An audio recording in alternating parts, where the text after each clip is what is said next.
Mark Media. We have with us a phenomenal lady.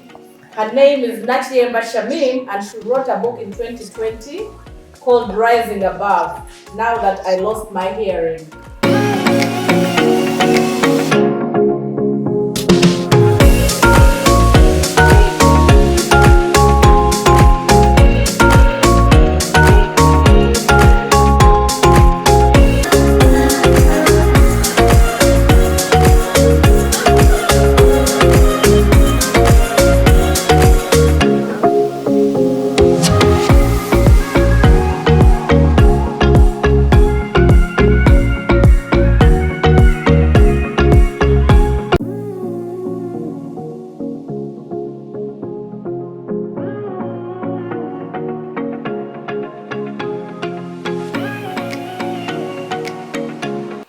Hello, welcome to Mark Media. My name is Lucy, your host, and today I'm excited. I'm right here with a young lady. Her name is Naroga Harriet. And without further ado, I'll ask her to introduce herself to us. You're welcome, ma'am. Thank you for coming. My name is Naroga Harriet. Yes. I'm working as a welfare specialist here in this organization. Thank you for coming. How old are you, Naroga? I'm now 25 years. Oh, really? Yeah. Okay, just help me to understand, because looking at you, it doesn't strike me that you're 25. Yeah. What's the story? I know a short story about from my parents. Yes. They told me when I was born, my mouth got broken here. Then they took me to the hospital to Wazova village. I don't remember. Then when I grew up, I stopped here. I didn't grow. You didn't grow. Yeah. So do you know why? I didn't know because the parents, they didn't explain to me. At which point did you realize that you're not growing, and how did that affect you? I was in P7. Yeah. And were you with your parents? Like, where were you? I was with my parents. Your father and your mother? Yeah. In which village? Katoke, Wansaland. Katoke, Wansaland, yeah. Okay. So then how did that affect you in school? How was that growing up? And that time, it was affected me because I was the only one who was short, and the children was laughing at me, but I didn't take care of that. I just read my books and I live like that. So tell us about going through school. Which class did you end in? Which schools were you in? Were they boarding schools or you were coming from home? At first, in P7, I was in a day school. Yes. Then I went to Wakayamba 20 College, to nearby there. Yes. I started my S1, S2, then I found the organization, which is led by Aunt Shamim. So they look for my teacher, who was Master Mbatia Joseph. He told me to look for them, to find them, because they was looking for some children who are disabled. Then I saw them. I told my parents to come. We find them and they accept me. Then we started from there. Then after their senior 2, they supported me so much from senior 2 up to senior 6. Then I stopped in senior 2. It was in Tuoko High School, which is near there. When I started my senior 4, I got some aggregates. I passed by. I wasn't the worst, the best, but I passed. Then from there I got to Nakaseke, God is Hope. Yes. I start my senior 5, senior 6. Then I go to 5 points. So I stopped there. I decided to stop there to come and work with them because they helped me so much. And I want to thank Aunt Chami and the staff because they are so cooperative with the disabled children. So you finished your senior 6? Yeah. So have you done any training after that, or you just started working? I just started working with them. They called me to start working with them so that I can be an example to other disabled children. Yes. Yeah. So what is your role? What are you doing here in the ministry at Sherinah's New Hope for Children with Disabilities Ministry? I'm serving as I told you, I'm working as a children's welfare. I'm helping children how they eat, how I take care of them. Are they good? Are they healthy? And other stuff. Wow, that's amazing. And I'm also an assistant of child protection policy. I'm also an assistant of anti-lucy, child protection policy. Child protection. Protection. Wow. So tell us about yourself. Have you ever dated? Have you had anyone interested in you? Do you have a dream to be married one day? Yes. Please talk about that. Let's talk about that. Hey, my life right now, I don't have anyone. But have you ever dated somebody? Has anyone ever showed interest in you? No. But because I didn't like it. You don't like it? Yeah. How old are you again? I'm 25. No, you should be a bit interested. You are getting there. Anyway, we just but what's your dream? Would you like to have a family one day? In my future? Yes. I want to also help children who are disabled to support them because they need so much needs. Amazing. Thank you. You've been so successful because going through the school as a student and then now you are an employee of the school, that's not something to take for granted. Very interesting. So what message do you have for people out there, in regards to children with disabilities? What can they do, the leaders in this country, in the community? How can we make a contribution to children with disabilities? With those children, what I can contribute to them, they should be learn more. Because if you learn and you accept God, everything goes well. Wow. Thank you. Welcome. So what message do you have for our viewers today? What is your parting shot? I like what? Any message to anyone out there, in regard to children with disability? I can say people who are outside there. Now, for example, if somebody like you is in their community, you know how you've been treated and it didn't make you feel good, how would you encourage the people to treat the children who are in the place where you were? I'm encouraging them to help those children because they are very, very, very important to their life. They should help them, taking care of them. Yes. Yeah. Okay, and if somebody out there wanted to sponsor you, maybe to go to university or a tertiary institution, are you still willing to go to school? Yes. Really? Yeah. What's your dream? What would you like to study? If I can, when I go to, when I join university, yes, I want to be a journalist. A journalist? Yeah. Amazing. That's very good. So thank you so much, Ms. Naroga Harriet. Right? You're welcome. Thank you, and we are so happy today to host you. You're Thank you, our happy. viewers, and my name is Lucy again, and bye-bye.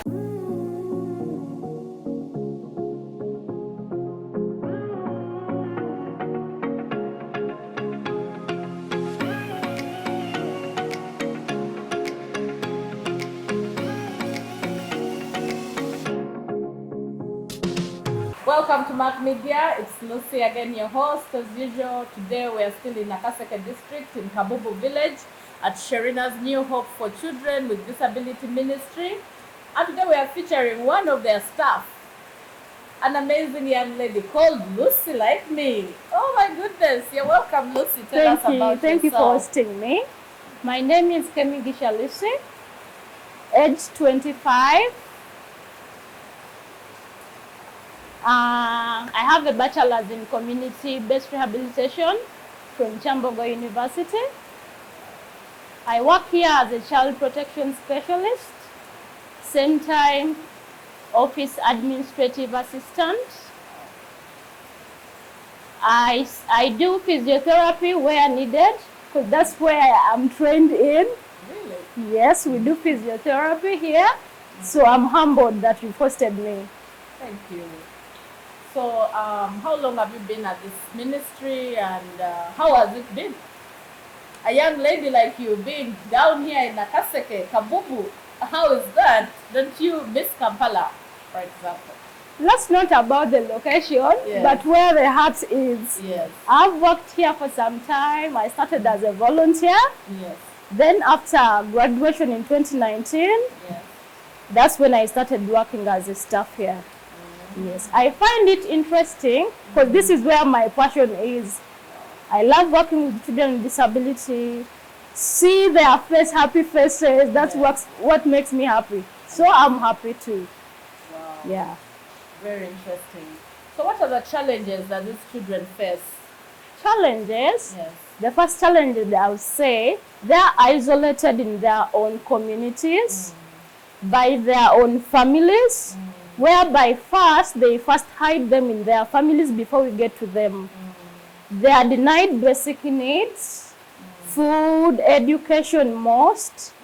They are not catered for in anything. So that's where we come in. We try our best to help where we can. You know, we cannot reach our hand everywhere, Yes. but we try our best. Sometimes you see violence, early marriages, most especially the deaf children we have here, the girls, the young adults.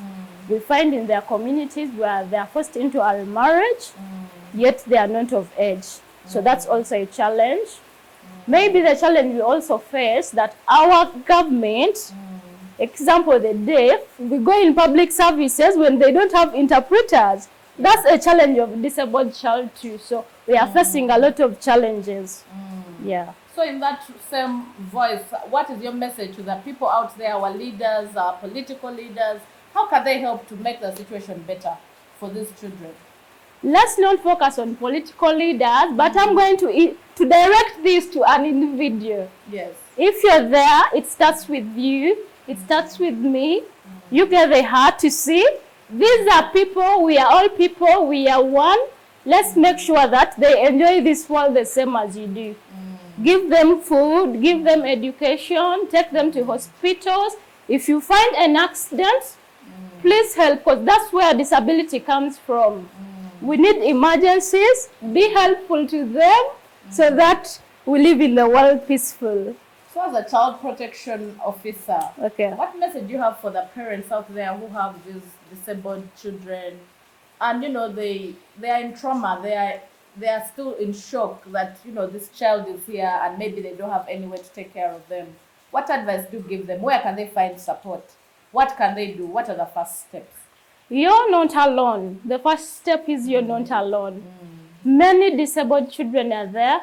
First, accept that your child is disabled. That's when you're going to look for another help. Then visit hospitals. It depends on disability, because some hospitals like Kosu have free services for disabled children. Yes. Visit children homes. They have services. There are many services you can get for your child, but don't sit on yourself. Because when you sit, you're sitting on your child's future. I'm begging you, please, please, I'm here on my knees, take all your children to schools, get them any help needed. Because you never know where the future is.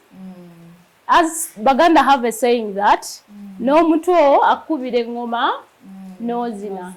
So if I put it in disability, If you have your 5 children and you leave your disabled child home and you don't take her or him to school, but when your blessings are in this disabled child, yes. why don't you take them all to school? Wow. Don't limit their talents. Yes. If they are interested in music, teach them music, teach them football. Show them that they are loved, not to love only one, because love is an important thing. Yes. Okay, as we end this interview, just tell us a little bit about your projects here at the school, at the ministry. I see you have training for young people. Tell us about that. We have education intervention. Yes. This goes in two parts, Yes. whereby we have sponsored children and non-sponsored children. If sponsored children, we take them to special schools. Then these ones without sponsors, we educate them ourselves. We teach them basic sign language, basic educations. Then we have skill development for the youth, the young adults who have never gone to school. We train them in shoe amending, knitting, tailoring, hairdressing. Then we have physiotherapy, whereby those who are affected in their movements or their bodies, they benefit from that. Yes. So that we stiffen or we loosen the stiffened muscles.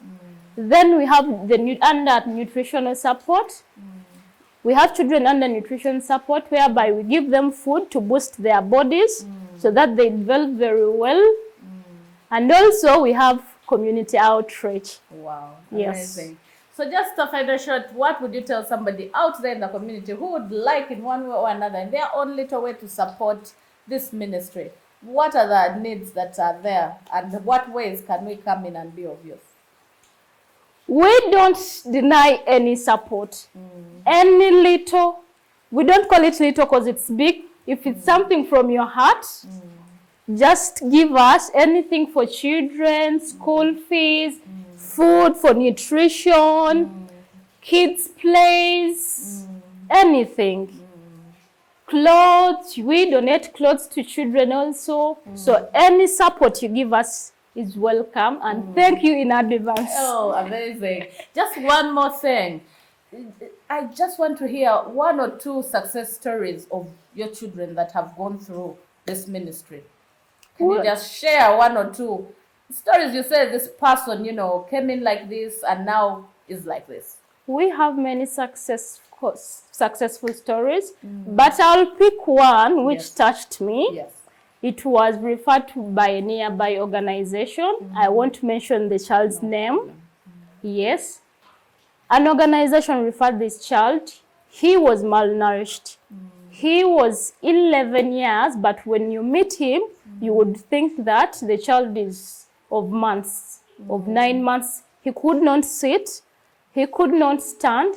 He could not talk. He couldn't do anything. The parents had lost hope because they never used to feed him. They used to hide the child, which hurt us a lot when we took that, because the child was really in a bad condition. We had to take him to hospital. We started special nutrition for him. He had to start medication. But when you see the child right now, it's amazing. God is really wonderful that now the child can sit. And we are fighting to see that maybe in the future, God knows, he can stand and start walking. Wow. Amazing. Yes. Any parting shot to our viewers, Lucy? Thank you, our viewers. Thank you for supporting Sherinah's New Hope for Children with Disability. Thank you for loving children with disability. Thank you for loving us. Continue supporting us in any way you want. I cannot fail to say thank you. That's what I can do. Thank you for the amazing job you've done. And thank you to this ministry, which has welcomed us really well, fed us, given us very good lunch and very good company. And thank you, our viewers. From Mac Media, it's Lucy. Bye-bye.